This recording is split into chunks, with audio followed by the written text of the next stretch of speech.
আজি মই আপোনালোকলৈ লৈ আহিছো ঘৰৰ পৰা মহ খেদাৰ এটা সহজ ঘৰুৱা উপায়। বৰ্তমান গৰমৰ সিজন। এই সিজনত বহুত মহ মাখি উপদ্ৰৱ বাঢ়ে। মহ আৰু মাখিয়ে বেমাৰৰ বীজাণু কঢ়িয়ায়।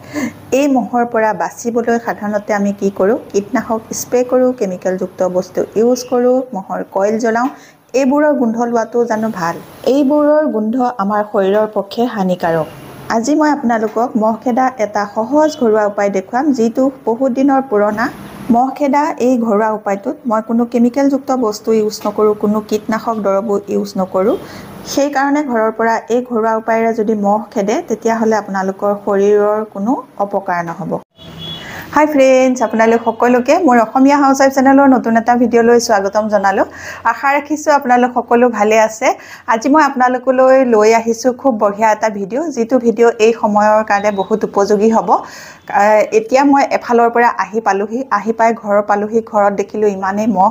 এতিয়া বৰ্তমান সন্ধ্যা হৈছে। এই সন্ধ্যা সময়ত মহৰ উপদ্ৰৱ বহুত বেছিকৈ বাঢ়ে আৰু তাতে এতিয়া গৰমৰ দিনত এনেও মহ বহুত বেছিকৈ হয় সকলোৰে ঘৰত। গতিকে এই মহ খেদিবৰ কাৰণে ঘৰুৱা এটা উপায় মই আপোনালোকলৈ আজি লৈ আহিছোঁ, যিটো ঘৰুৱা উপায়ে আপোনালোকে খুব সহজে মহ খেদিব পাৰিব। মহ খেদাৰ এই ঘৰুৱা উপায়টো অতি সহজে আপোনালোকে সকলোৱে ঘৰতে কৰিব পাৰিব।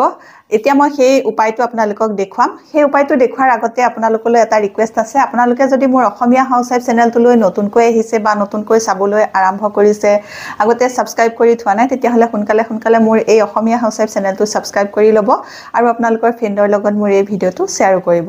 তে আহক, কেনেকৈনো ঘৰুৱা উপায়েৰে মহ খেদিব পাৰি চাওঁ ব'লক।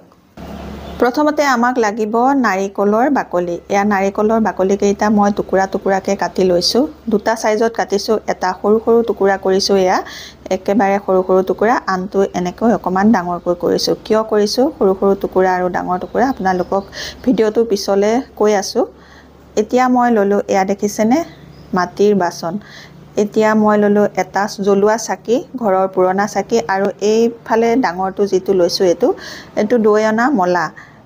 ধুই কৰি মই এয়া ব্যৱহাৰ কৰিছোঁ। প্ৰথমতে মই ডাঙৰ টুকুৰাকেইটা এই মলাটোত দিছোঁ আৰু সৰু টুকুৰাকেইটা এয়া মাটি চাকি গছত দিছোঁ। এয়া সৰু সৰু টুকুৰা। ইয়াৰ পাছত মোক লাগিব নিমপাত। নিমপাতটো মই শুকুৱাই লৈছোঁ। আপোনালোকেও যেতিয়া এই মহ খেদাৰ উপায়টো কৰিব, তেতিয়া নিমপাতটো শুকুৱাই ল'ব লাগিব, তেতিয়াহে জ্বলিব। আৰু এই নিমপাতে আমাৰ ঘৰৰ ভিতৰত থকা বীজাণু নাশ কৰিবলৈ সহায় কৰে আৰু ঘৰৰ পৰা মহ খেদাৰ কাৰণে নিমপাত বহুত ভাল হয়। এতিয়া মই ইয়াতে নিমপাতখিনি সুমুৱাই দিলোঁ। ইয়াৰ পাছত আমাক লাগিব এয়া তেজপাত। তেজপাতটো মই সৰু সৰুকৈ এয়া কাটি লৈছোঁ আৰু 6-7টামান মই তেজপাত লৈছোঁ আৰু এনেকৈ সৰু সৰুকৈ কাটি লৈছোঁ। আপোনালোকেও তেজপাতটো এনেকৈ সৰু সৰুকৈ কাটি ল'ব, তেতিয়াহে এই মলা বা এই চাকিটোত ভৰাবলৈ সুবিধা হ'ব। এতিয়া মই মলাটোত আকৌ এয়া তেজপাত ভৰাই দিছোঁ। মই দুটা আপোনালোকক বনাই দেখুৱাইছোঁ, কাৰণ আপোনালোকে যদি ডাঙৰ বাচন থাকে, এনেকৈ মাটিৰ বাচন, তেনেকৈ ডাঙৰ বাচনত বনাব পাৰিব। আৰু যদি ডাঙৰ বাচন নাথাকে, চাকি থাকে, ডাঙৰ মাটি চাকি থাকিলে তাতো ব্যৱহাৰ কৰিব পাৰিব। সেইকাৰণে দুইটা পদ্ধতিয়ে দেখুৱাইছোঁ। এতিয়া মই লৈছোঁ, এয়া দেখিছেনে, শুকুৱাই থোৱা গোলাপৰ পাহি। গোলাপৰ পাহিকেইটা এইকাৰণে দিয়া হৈছে, খুব ধুনীয়া এটা সুগন্ধ ওলায় গোলাপৰ পাহিৰ পৰা। যেতিয়া আপোনালোকে এইটো জ্বলাই দিব, ইয়াৰ গোন্ধটো খুব ধুনীয়া ওলাব। তেজপাতটো দিয়া হৈছে গোন্ধটোৰ কাৰণে। ইয়াৰ পাছত মই আনিছোঁ এয়া লংটো দুইটাতে মই ভগাই দিম। ডাঙৰটোত অলপ বেছিকৈ দিম, সৰুটোত কমাই দিম। সৰুটোত মই এয়া 4টা দিছোঁ আৰু ডাঙৰ মলাটোত মই দিছোঁ এয়া 6-7টামান লং। ইয়াৰ পাছত মোক লাগিব এয়া কফু। মই কফু বুলি কওঁ, আপোনালোকে কি বুলি কয় কমেণ্ট এটা কৰি জনাবচোন। এইটো কফুটো মই লৈছোঁ এটা, ডাঙৰটোৰ বাবে, আৰু সৰু মাটি চাকিটোৰ বাবে এটা। দুটাত মই দুটা ব্যৱহাৰ কৰিছোঁ। ইয়াৰ পাছত এতিয়া মই গোটেইখিনি দি ল'লোঁ। দি লোৱাৰ পাছত এতিয়া মই যেনেকৈ আমি ঘৰত ধূনাৰ জাক দিওঁ, তেনেকৈ এইখিনি গোটেইখিনি জ্বলাই দিম।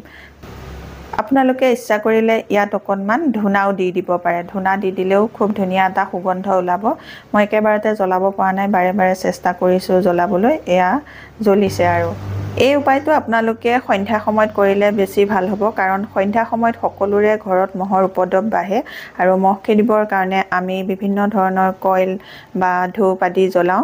সেইসমূহ নজ্বলাই আপোনালোকে এইটো ব্যৱহাৰ কৰিলে সোনকালে ঘৰৰ পৰা মহো যাব আৰু আপোনালোকৰ কোনো সাইড ইফেক্টটো নহব কাৰণ ইয়াত সকলো বস্তুৱে ঘৰুৱা বস্তু একো কেমিকেল যুক্ত বস্তু নাই মহ খেদাৰ এই উপায়টো মই আপোনালোকক দুটা পাত্ৰত এয়া ব্যৱহাৰ কৰি দেখুৱাইছো আপোনালোকে ইয়াৰে যিকোনো এটা পাত্ৰত ব্যৱহাৰ কৰিব মই আপোনালোকক দেখুৱাবৰ কাৰণেহে দুটা ব্যৱহাৰ কৰিছো এতিয়া মই দুইটা জ্বলাই ললো দুইটা জ্বলাই লোৱাৰ পাছত অকনমান বিচনীয়ে বিচি দিব তেতিয়া ধোৱাটো বেছিকৈ হ'ব আৰু এইটো এতিয়া মই চাকিটো বেলেগ এটা ৰুমত দি থম জ্বলালো যেতিয়া এটা জ্বলালেও গোটেই ঘৰৰ কাৰণে হৈ যায় এতিয়া মই দুটা জ্বলাই আপোনালোকক দেখুৱালো যেতিয়া এই চাকিটো মই বেলেগ এটা ৰুমত দিম আৰু ডাঙৰ পাত্ৰটো এটা মই বেলেগ এটা ঠাইত থম জ্বলি পেলাই অকনমান কমি গলে আপোনালোকে নাৰিকলৰ বাকলি নিমপাত আৰু থাকিলে অলপ এনেকৈ ওপৰতে দি দিব দি পেলাই আকৌ এপাক জ্বলাই দিব এনেদৰে আপোনালোকে 15 মিনিট মান যদি ঘৰৰ ভিতৰত ধোৱা দিয়ে তেতিয়া হলে মহবোৰ ঘৰৰ ভিতৰৰ পৰা ওলাই গুচি যাব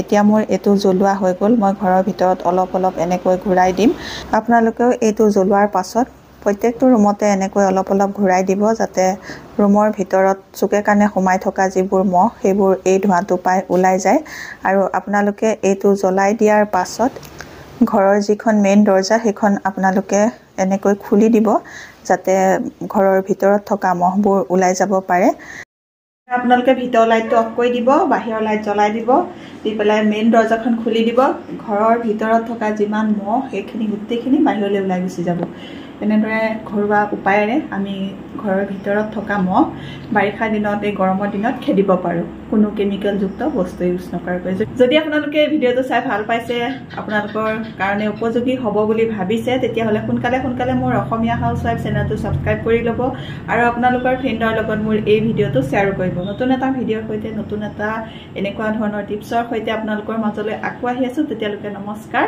আজিলৈ আহোঁ